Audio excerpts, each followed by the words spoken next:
आजच डाउनलोड करा आणि तुमच्या आवडत्या मालिकांचा आनंद लुटा। तू माझी सावली, सारंगची आयुष्य रेखा आहे।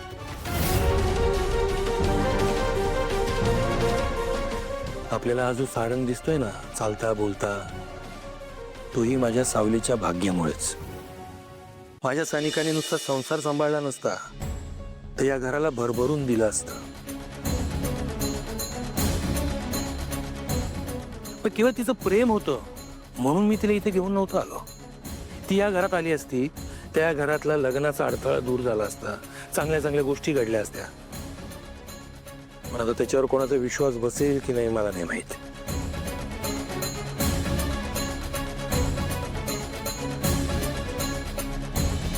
जगन्नाथा, माझा तुझ्यावर आणि तुझ्या विद्येवर विश्वास असा रे।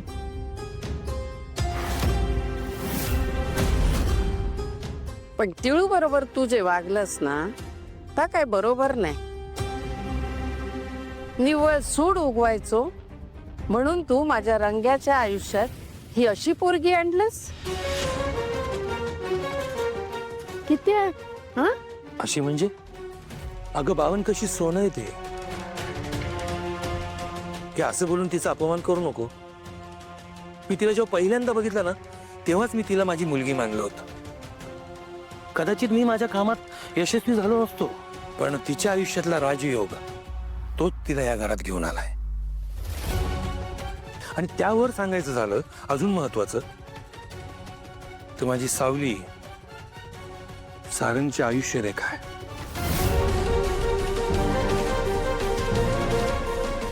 आपल्याला आज जो सारंग दिसतोय ना, चालता बोलता, तोही माझ्या सावलीच्या भाग्यामुळेच। जगन्नाथ बास, आता काय वाटेल ते बोलू लागलास तू। तू गप गो। तुझ्या डोक्यात त्या रंगाचा जा काय खूळ असा ना, ता पहिला काढून टाक। अगो, ज्या मातीत आपण जन्मलो त्या मातीकच इसरूचा। आणि ह्या रंगात रूपात काय ठेवलं असा गो? आपण सगळेच काळ्या आईची लेकरं असो गो। मग ते ऐक नाकारूचा हा?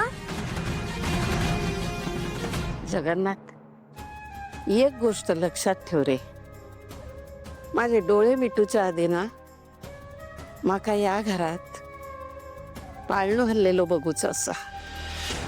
एवढी एवढीशा बाळाची तुडू तुडू दुडू दुडू अशी ना पावला बघूची असत रे, त्याचा आवाज ऐकूच असा।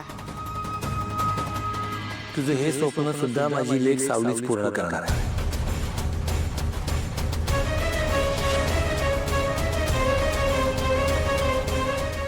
त्यामुळे ही पूजा सावलीला करू दे।